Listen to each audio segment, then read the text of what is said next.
Yun! Backpiece project still in progress. Boss Jigs Backpiece Tattoo. Yan. Bali third session.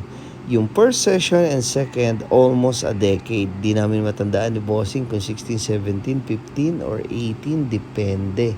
Pero ito yung nangangahulugan na ang iyong backpiece na dream hindi naman siya pwedeng isang session.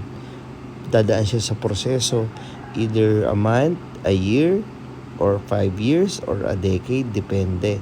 Importante lang, slowly but surely. Kumbaga, quality over than quantity.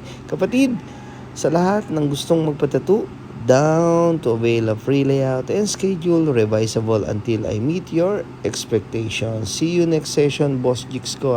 I love you. Si Madam, bali tinatoan ko rin yung King and Queen na skull, tinatuko naman kay Ma'am yung Queen. Oy, pare!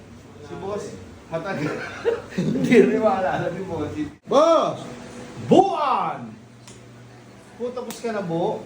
Yes. Using a Tech Product Philippines from MLC Tattoo Supplies. Kita ko naman, inaawat ko na si Boss, pero ayaw talaga magpaawat. Gusto tapusin!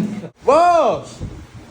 Pare Goy, may lakad si Bossing. Yun. Kaya... Boss! Oy, pare Goy, eto, Boss Jigs natin, matagal natin tinatatuan. Kung wala nang lakad si Bossing, talaga yung... Talagang paharap na eh. Boss, kamusta? Kung wala nang lakad, Oo, kaya lang, nataon may pwede si lakad. Private eh. Kaya pa. Hindi kinaya. Oo. So, yun, next session ulit. Boss, kamusta naman po yung outcome ng tattoo mo po? Very happy ako sa outcome. Kita-kita namin. Yung, kumbaga parang, octopus, saka galleon. Kumbaga pare, kahit 5 years or 4 years nang nakalipas yung dating upper na ginawa natin, madali siyang i-connect sa digital layout. Kumbaga ginawa ko kasi kay Bossy pare, yung digital layout. Binigyan ko si Boss ng 1, 2, 3 idea.